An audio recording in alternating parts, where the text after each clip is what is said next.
আসসালামু আলাইকুম। সংবাদে আপনাদের সবাইকে স্বাগতম জানাচ্ছি আমি নুসরাত। শুরুতেই সংবাদ শিরোনাম। ইসরায়েলে অ্যাপাচি হেলিকপ্টার ও সৌদি আরবে ক্ষেপণাস্ত্র বিক্রি করছে যুক্তরাষ্ট্র। হরমুজ প্রণালীতে মার্কিন রণতরীর সামনেই ইরানের মহড়া। ৭০,০০০ ফিলিস্তিনিকে হত্যার কথা স্বীকার করল ইসরায়েল। ইসরায়েলি দূতকে অবাঞ্ছিত ঘোষণা, ৭২ ঘণ্টার মধ্যে দেশ ছাড়ার নির্দেশ আফ্রিকার। দর্শক, এতক্ষণ শুনছিলেন সংবাদ শিরোনাম। এখন বিস্তারিত। আপনি যদি ইসরায়েলের ধ্বংস চেয়ে থাকেন তাহলে চ্যানেলটি সাবস্ক্রাইব করে দিবেন এবং ভিডিওতে লাইক করে আপনার মূল্যবান মতামত কমেন্টে লিখে জানিয়ে দিবেন। এখন বিস্তারিত। ইসরায়েল ও সৌদি আরবের কাছে কয়েকশো কোটি ডলারের অস্ত্র বিক্রির অনুমোদন দিয়েছে মার্কিন পররাষ্ট্র দপ্তর।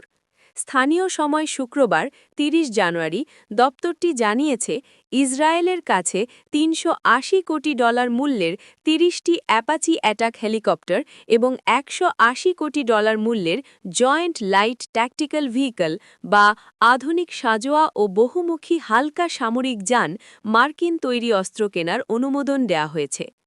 গাজার স্বাস্থ্য মন্ত্রণালয়ের কর্মকর্তাদের তথ্য অনুযায়ী, ইসরায়েলি বাহিনী অধিকৃত পশ্চিম তীর এবং গাজা উপত্যকায় ফিলিস্তিনিদের ওপর গুলি চালানোর জন্য ব্যাপকভাবে অ্যাপাচি হেলিকপ্টার ব্যবহার করেছে। এক বিবৃতিতে মার্কিন পররাষ্ট্র দপ্তর জানিয়েছে, ইসরায়েলের নিরাপত্তার প্রতি মার্কিন যুক্তরাষ্ট্র প্রতিশ্রুতিবদ্ধ।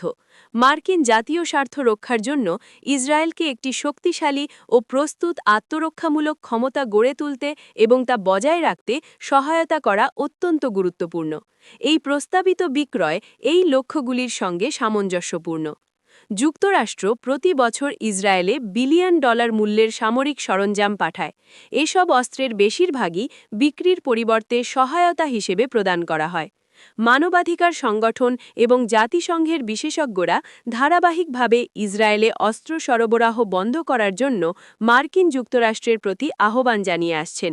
তাদের মতে, এসব অস্ত্র গাজায় গণহত্যামূলক যুদ্ধ চালানোর ক্ষেত্রে ইসরায়েলের সক্ষমতাকে আরও বাড়িয়ে দিয়েছে। শুক্রবার পররাষ্ট্র দপ্তর আরও জানিয়েছে, সৌদি আরবের কাছে $900 বিলিয়ন মূল্যের ৭৩০টি পেট্রিয়েট ক্ষেপণাস্ত্র এবং সংশ্লিষ্ট সরঞ্জাম বিক্রির অনুমোদন দিয়েছে।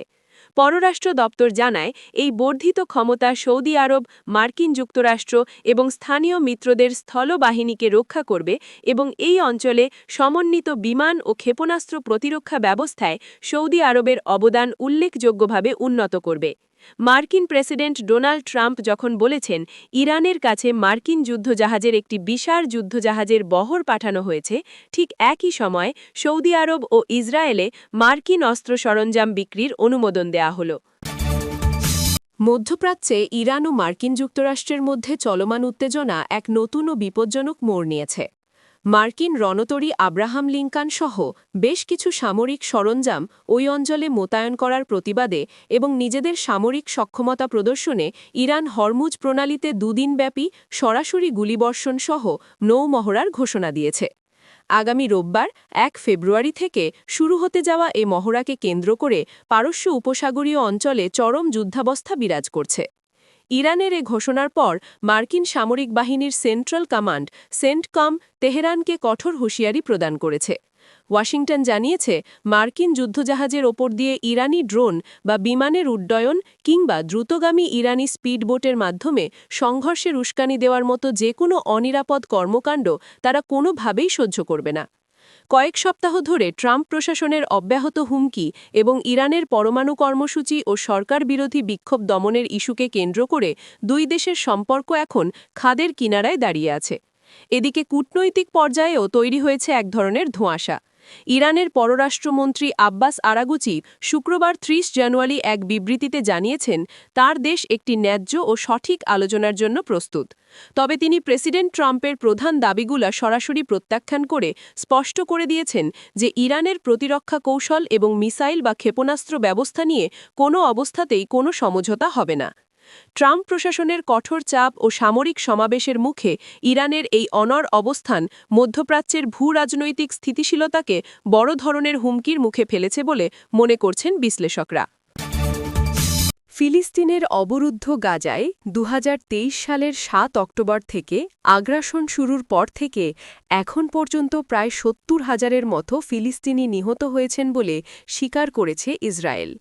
দেশটির জ্যেষ্ঠ সামরিক কর্মকর্তাদের বরাত দিয়ে বেশ কয়েকটি ইসরায়েলি সংবাদমাধ্যম এ তথ্য প্রকাশ করেছে।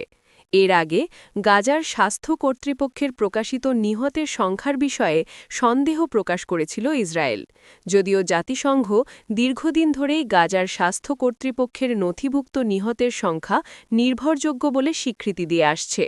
তবে তেল আবিব দাবি করে আসছিল গাজার স্বাস্থ্য মন্ত্রণালয় হামাসের নিয়ন্ত্রণে থাকায় তাদের দেওয়া তথ্য বিশ্বাসযোগ্য নয়। গাজার স্বাস্থ্য মন্ত্রণালয় নিহতদের নাম ও বয়স প্রকাশ করে থাকে। সর্বশেষ হিসেবে তারা জানিয়েছে মোট নিহতের সংখ্যা ৭১,০০০ ছাড়িয়েছে। এর মধ্যে যুক্তরাষ্ট্রের মধ্যস্থতায় অক্টোবরে শুরু হওয়া যুদ্ধবিরতির পর ইসরায়েলি হামলায় নিহত হয়েছেন ৪৮০ জনের বেশি। স্বাস্থ্য মন্ত্রণালয়ের ভাষ্য অনুযায়ী আরও বহু মানুষ গাজায় ধ্বংসস্তূপের নিচে চাপা পড়ে রয়েছেন। নিহতদের মধ্যে বেসামরিক নাগরিক ও যোদ্ধাদের আলাদা করে চিহ্নিত করা না হলেও অধিকাংশ নিহত নারী ও শিশু বলে উল্লেখ করেছে কর্তৃপক্ষ। বৃহস্পতিবার ২৯ জানুয়ারি জ্যেষ্ঠ সামরিক কর্মকর্তাদের সঙ্গে এক ব্রিফিংয়ের বরাত দিয়ে ইসরায়েলের ওয়াইনেট নিউজ ওয়েবসাইট সহ দেশটির শীর্ষস্থানীয় কয়েকটি সংবাদমাধ্যম জানায় সামরিক বাহিনীও প্রায় একই ধরনের একটি হিসাব মেনে নিয়েছে। ওয়াইনেটকে এক সামরিক কর্মকর্তা বলেন, আমাদের হিসেব অনুযায়ী যুদ্ধে প্রায় ৭০,০০০ গাজাবাসী নিহত হয়েছেন। এর মধ্যে নিখোঁজ ব্যক্তিরা অন্তর্ভুক্ত নন। হতাহতদের মধ্যে কারা সন্ত্রাসী ছিলেন আর কারা সরাসরি জড়িত ছিলেন না এটি নির্ধারণে আমরা এখন কাজ করছি। এ বিষয়ে মন্তব্য জানতে চাইলে ইসরায়েলের সামরিক বাহিনী IDF বলেছে, এই বিষয়ে যে কোনো তথ্য বা প্রতিবেদন আনুষ্ঠানিক ও নির্ধারিত প্রক্রিয়ার মাধ্যমে প্রকাশ করা হবে। দক্ষিণ আফ্রিকায় নিযুক্ত ইসরায়েলি দূতকে পার্সোনা নন গ্র্যাটা বা অবাঞ্ছিত ঘোষণা করেছে দেশটির পররাষ্ট্র মন্ত্রণালয়। মন্ত্রণালয়ের অভিযোগ, ওই ইসরায়েলি কর্মকর্তা কূটনৈতিক রীতিনীতি লঙ্ঘন করেছেন। তার কর্মকাণ্ড দক্ষিণ আফ্রিকার সার্বভৌমত্বকে চ্যালেঞ্জ করেছে। আন্তর্জাতিক সম্পর্ক ও সহযোগিতা বিভাগ DIRCO শুক্রবার ৩০ জানুয়ারি জানায়, ইসরায়েলি দূতাবাসের চার্জ দ্য অ্যাফেয়ার্স এরিয়েল সেইডম্যানকে পার্সোনা নন গ্রাটা ঘোষণা করা হয়েছে। তাকে ৭২ ঘণ্টার মধ্যে দক্ষিণ আফ্রিকা ত্যাগ করার নির্দেশ দেওয়া হয়েছে। DIRCOর অভিযোগ, সামাজিক যোগাযোগ মাধ্যমে দক্ষিণ আফ্রিকার প্রেসিডেন্ট সিরিল রামাফোসার বিরুদ্ধে আক্রমণাত্মক আচরণ করেছেন সেইডম্যান।